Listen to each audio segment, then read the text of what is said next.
Hey girl, hey. Welcome back to the Ready to Rise podcast. So excited to be here, of course. I have to update you guys. Like, there has been so much going on. It's insane. I cannot wait to share with you guys like all the life updates that are going on. It's crazy right now. Like, my life feels crazy right now. I'm honestly I've been napping a lot and just resting a lot because it's just so much that's happening. And also on the flip side of that, because there's been so much happening, and because I also left a community that, gosh, I loved, but it was just time for me to leave a community that I've been in. And, I'm going to talk about this a little bit. I'm going to unpack it a little bit. But obviously, anytime that we leave something, anytime that there's big changes in our life, I'm going to tell you a couple things about what my husband and I are going through. And all of this has been leading me to feel a little bit isolated. So I'm going to chat about that because I know as high achieving women, it's easy for us to get isolated. Not everybody can keep up on our level. Not everybody is wanting to do all the things that we're doing. A lot of people are perfectly content just spending like half their day watching TV and not doing anything, right? No offense, like that sounds so harsh, but like as a high achieving woman, I found that it can be isolating. And so I've been really thinking about that right now in this season that I'm in with my husband and I, and with all the changes that are going on, about how isolating it is and how I want as high achieving women for us to have like a solid support system, why that's so important for us, and everything else. Let me drink a little bit of this Celsius and we're going to dive in. It's so good. I hope that you guys have a coffee nearby or like a really good water, matcha, like something really good. And you can just kick back and relax. Imagine us like two girlfriends chatting on the couch because that is my thing, or like going on a walk with our dogs and talking because I really do like picture us here, like girlfriends just talking and hanging out. Like you are like my sister, right? Like I love it. I just love it. So what has been going on? I don't even know where to start. I've unpacked I've unpacked a little bit about this on the podcast, and not a lot because I still can't talk about a lot of this, but there was a whole family thing that happened when my grandma died. My grandma died not too long ago. It's just been a couple of months, almost 3 months. Wow, that's crazy. Yeah. That's crazy. It was like feels like it was longer than that because of all the drama that's been happening. Of course, there was a bunch of family drama. Somebody that was, for lack of better words, mooching off of my grandma for years and years basically had her sign something on her deathbed. Like the signature isn't even correct. She was like looped up on a bunch of drugs and all the things. And I don't know how many details I can share because I am in the process of, getting legal help and legal advice about all of this.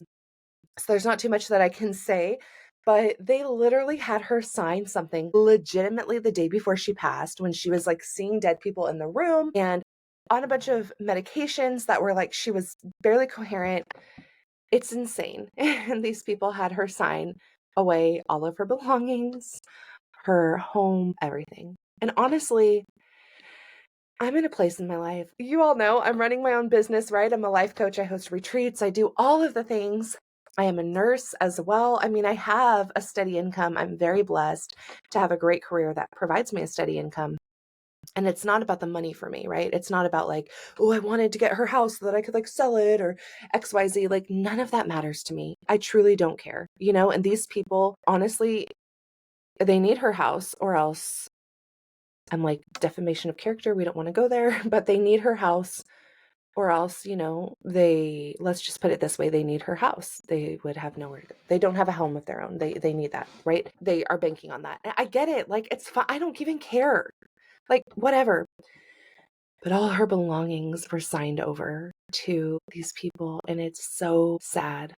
It's so hard. Things that she told me, like, God, I remember I want to cry right now. Things that I remember being a little girl and her showing me, this was in the family, this was my great grandfather's, or this was my grandmother's, or my mom's, like, whatever it was, right? Depending on the item, like, this was this person's, this was this, and it was used for this reason, and blah, blah, blah. And one day, like, this will be yours. Like, I'm going to give this to you. And, literally have nothing left of hers. Nothing. They have her home full of all of her belongings and everything that she ever owned. Her and her husband, my grandpa, because he passed away a year before her. So all of his belongings and everything was just passed to her basically. And obviously, like, that makes total sense, like, who wants to divvy up belongings? Like, of course not. Like, she's still there, that would be so uncouth. And so we didn't, of course. But yeah, so all of his things were still in the home too, and things that he had promised my mom, his daughter. It's the daughter of both of them. I'm making it sound so like more complicated than it is. But just so much, right? So much happened, and it's been so hard to like process this that I've been having my moments. I have my moments. Sometimes I fall asleep at night and I'm so angry. Sometimes I wake up and I'm just like a sigh of relief that I just don't even have to deal with these people in my life anymore. Obviously they're not in my life anymore. But it's just overall really, really sad when somebody promises you, somebody that's near and dear to you. She was one of my favorite family members. And she's so near and dear to me. And she had, wanted me to have certain belongings to remember her by, and I'll probably never see them again. But who knows? Maybe that won't be the case. We will see what the lawyer says. Yeah, so we're just going to take it day by day, and we're going to go from there. And also, in other news, there are so many updates right now. It is crazy. But in other news, my husband, Aman, his dad is going through some stuff. I'm not going to get too specific because I haven't even like talked to him about me talking about it on the podcast. But his father's going through some things. So he like pretty emergently had to run to India for a little while. And hopefully he'll be back actually pretty soon. But he's had to go for a while and just taking care of things in India, kind of setting up the family and all of that. It's been a whirlwind. They have a lot like in their culture. For anybody listening, I won't give like the 50-minute detailed story, but typically in an Indian family, they live like on a compound together. You usually live with your parents, like you just stay at home. The men usually always stay at home. He's Sikh, so this is definitely in his culture, but typically in the area, regardless of religion, typically this is what happens is, you grow up and you do get married and the men bring the wife into the home. And then the wife helps and, kind of like a housewife type thing here. Then as your parents get older, you take care of them just like they took care of you when you were younger. It's just like a joint family situation. The daughters or sisters, the woman usually leaves the house. So, and then she goes to live with her husband's family. So my husband, he left, right? He's here in America with me. He left. And then not too long ago, his brother left. His brother recently left. So we will be navigating this situation. I don't know where the wind is going to blow us or what's going to be happening with this or anything. But the thought was, at least one of the kids stays home and takes care of the parents. And now that his brother has decided to move without letting us know, without talking to us about any of this, now that there's like a little crisis, my husband had to fly back. So we will just see. We're going to see what's going to happen. Not sure. But it is stressful. Let me tell you. I love my marriage. I love my husband. I'm super blessed. We honestly, I feel like because he's so chill, I've been an anxious, what is it called? Like an anxious attachment style my whole life. Very anxious in relationships, but he's extremely secure. Like he's just like, whatever. And he's pretty religious. So due to the religion and due to like the boundaries and all of that they have, like I have no, like literally there's no worries and I'm so secure with our relationship and I love it. But it's hard. It's still hard. You're still lonely when that person's not with you every single day. So again, like I'm super excited that he'll be back hopefully soon, pretty soon. But it is really hard when he's not home. And I'm just like, where's my best friend? What is happening? It's isolating. It's super isolating. And on top of that, I've been in a community. We're not gonna like specify anything. There's nothing bad has happened by any means, but I still just don't want to, I don't want anybody to think that, so I don't want to like talk about it too much. But there's a community that I've been in for a really long time, and it was just time. It was just time to part ways. There was a financial investment with it, and so I just couldn't keep it up anymore, especially with all the other things that I just mentioned. It was kind of just time to like start guarding the finances a little bit. And so it's been tough. It's been tough leaving. It's a very recent decision, one that's been on my heart for a while, but I just wasn't ready to take action because I knew how hard it would be.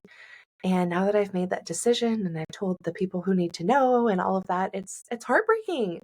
It's heartbreaking because you're just like, it's not like there was some big, thing where it was like, this isn't serving me anymore and I can't do this. It just was just time and time and then the whole financial constraint. But I'm like, it does feel super weird to leave something that you've been a part of for so long and somewhere that you've had like weekly check-ins and different things like that and a strong community presence in your life.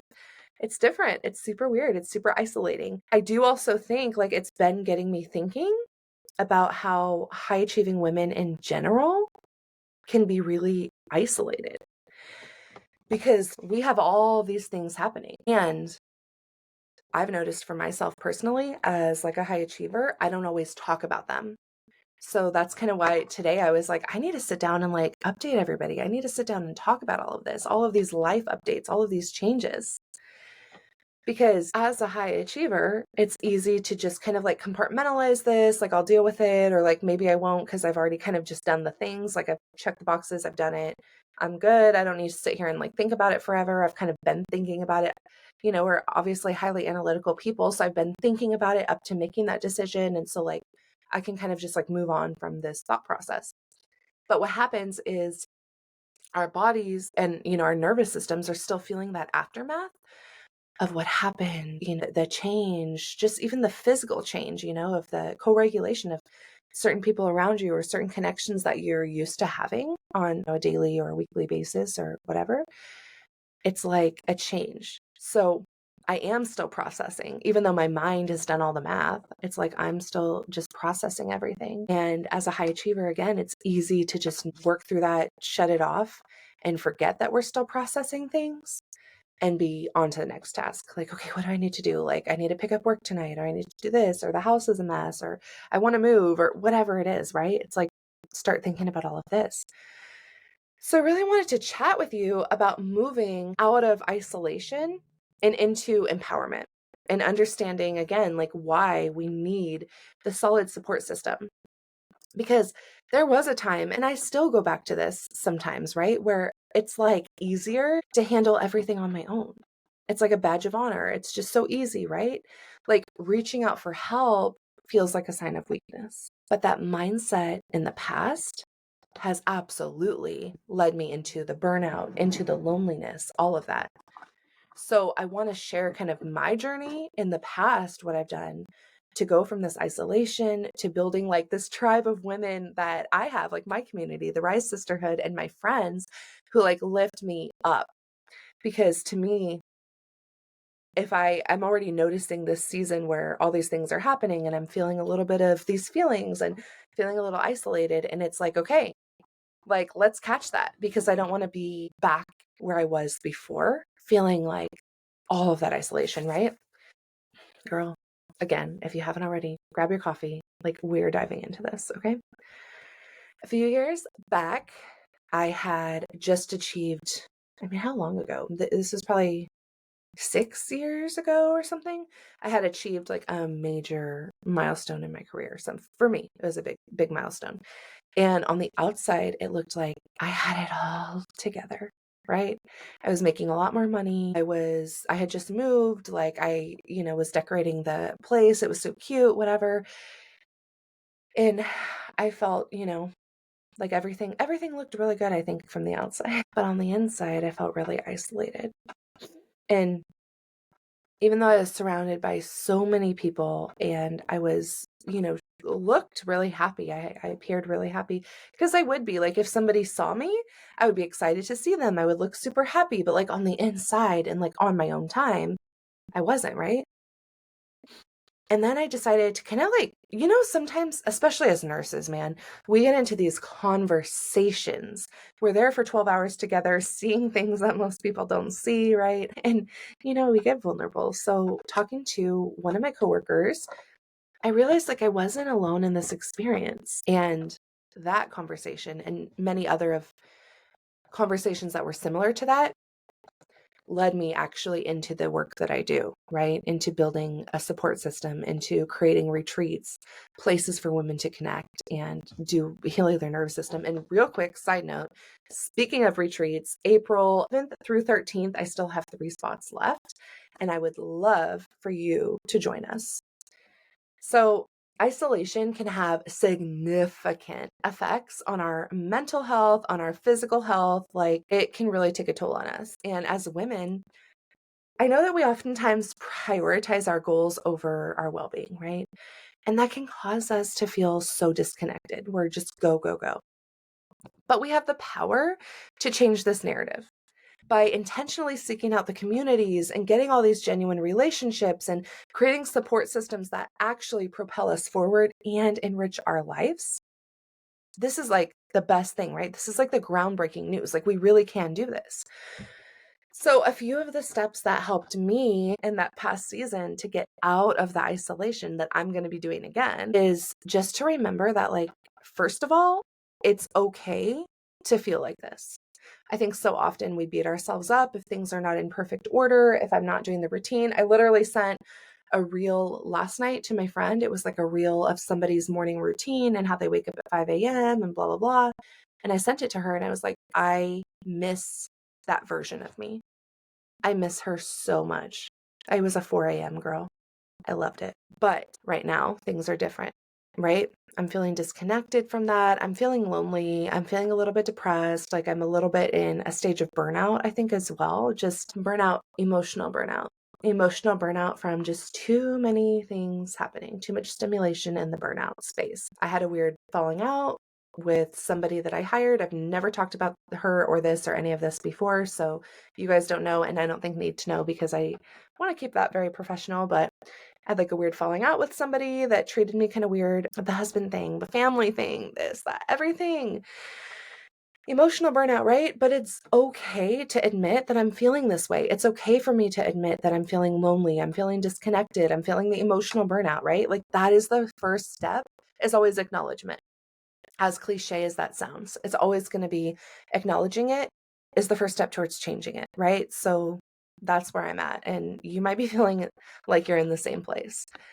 And the second step is to seek out or create a like-minded community, right? So this is when I start going deep with my, sisterhood friends. Like, maybe I create, I might talk to the girls in the community and create some kind of like something that where we can meet up or meet up virtually, right? Or you lean into your work relationships. There's a few girls that are going to go do something coming up and they invited me and I'm like, oh yeah, I really do want to come. Like, let me lean into these relationships a little bit more. For me, it's also a good time to seek out like family, a lot more family time. So, visit my parents don't live too far away from me. So it's like going and visiting them. And my sister literally lives like 8 minutes down the road. So like I've been at her house a lot more and just going and like trying to like immerse myself in those good vibes, in those good relationships, right? Because like while my husband's in India, and not that, and I also am a big believer that you shouldn't lean on your significant other for all of your relationship needs. But regardless, there's a big void there, right? We live together. It's hard. And while he's in India, it's like he can call me like maybe once a day. He can call me before he goes to bed. We used to try, this is such a side note, but we used to try calling each other twice a day, every morning and because it's literally opposite. They're like 12 hours ahead of us. So it's just the opposite times. And we used to try to talk during his morning time and my night time. And it's so hard because in the morning, he'll be waking up, he'll be in his room, he'll call me. And then like his dad walks in and his mom walks in and then like everybody and their mother, like they're just so, I love how they're very oriented as a family. Like their culture is so strong there. And yeah, so it's like, no, it's not like here in America where you're like, the parents like don't come in your room or like they have to like knock first or it's like, I don't know. There it's like they literally just barge in and then he's like, oh my God. And it's very rude. Here, we oftentimes are on the phone in front of our parents or our family members and that kind of thing. But at least in his culture, it's like very rude to do that. So the whole point of that is just to say, like, it's a really good time for me and it's a necessity right now for me to pour into all of my other relationships. And I guess more so for them to pour into me, which is fine. Like, it's okay to admit that, right? Again, like, we're all about admitting these things, but it's like having those spaces where you're connecting with others, you have the similar interests, you're able to talk and to open up. And the third thing, this is going to be hard for people to hear, I think, but it's doable. The third thing that I would say is to open up about what's going on. Be vulnerable. Say it. Because while it's hard as a high achiever to admit that something's going kind of against the grain for us, or it's not quite going our way, or it feels like maybe we don't have it under control, it's okay to admit the vulnerability. We aren't going to be able to control everything. This is absolutely out of our control. Whatever is going on to make us feel a little bit isolated or to feel a little bit lonely, it's fine. It's totally fine. And having those connections with people where you can be vulnerable and you can totally be yourself and you can totally say what's on your mind, that's what's going to help us build the deep connections. Because if every time you're passing Sally Sue in the hallway and you're just like, how are you? Fine. How are you? Yeah, I'm good. There's no connection. But when I see my good friend Lucy and I'm just like, girl, let me tell you the truth, man, we have the best conversations. Or I tell my friend Liz, sometimes I just have to send like a little text, like, I'm feeling like XYZ, right? And then it's like, I get a phone call right away. Hey, like, how can I support you? What do you need? Do you just need to talk? Do you just need to cry? Or my sister, like, of course, my sister probably knows me the best, right? Because she's my sister. She knows, like, oh, hey, like, he's still gone. He's still out of town, or Audrey's going through these feelings, or Audrey just made this major change. She's probably feeling lonely. Because, of course, that's, your sister's there for you, right? So she'll like literally just call me out of the blue and like invite me over for dinner or be like, hey, like, do you want to watch a movie tonight? Like together? And it feels so good. Like, but I wouldn't be able to get there with these people if I wasn't vulnerable, if I wasn't sharing the honest truth. Is Liz going to call me out of the blue? Or when I tell her, if I don't tell Liz that I'm struggling, she's not going to call me, right? She might. Sure, but she's not going to call me in that moment that I really need her because I'm not asking. I'm not able to be vulnerable and express. Is my friend Lucy going to have like an amazing long conversation with me if I don't tell her that I'm like struggling? I mean, yeah, maybe it'll happen on its own because we're friends.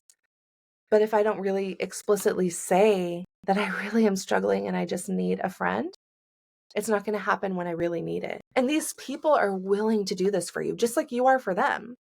If I get a text from Lucy, Liz, Alyssa, anybody, right? It's like, of course I'm going to call them right away. Of course I'm going to be there for them.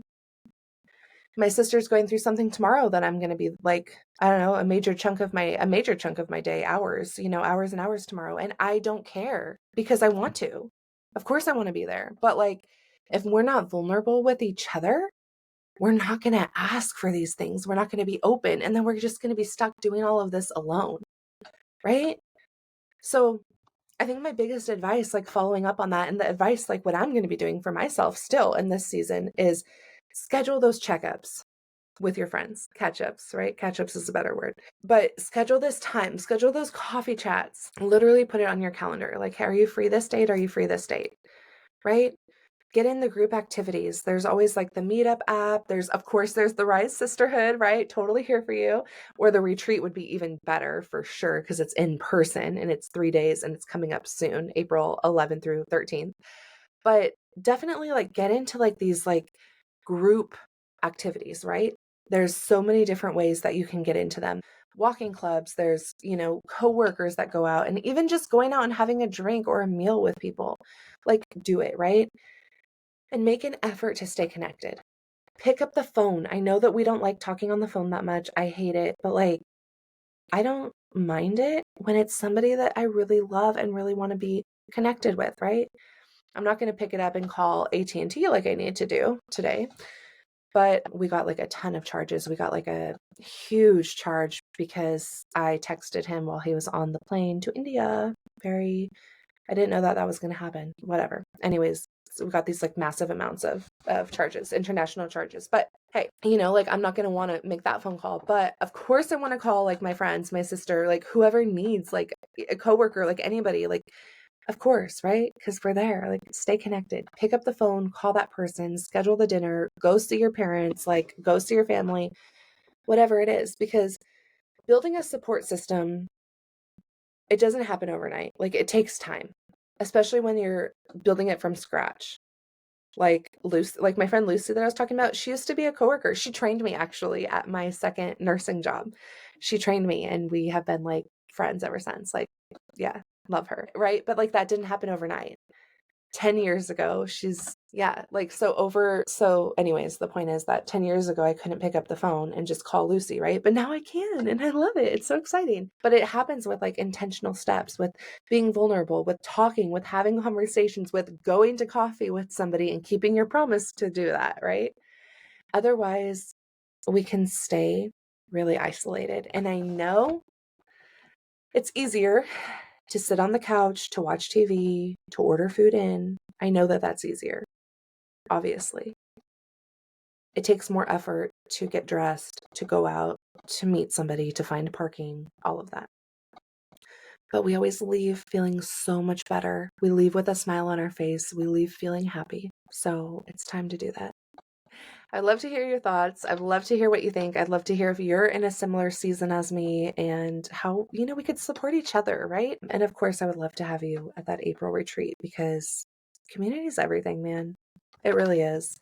So you already know where to find me at Hello Audrey Rose on Instagram. Let's chat. Like, literally, I feel like a lot of people, they're like, oh, you get like a lot of DMs. I don't always get a lot of DMs. Like, there are times, but like, it's not as many as, like people seem to think. Like, they'll text me and be like, oh my God, you must be getting so many.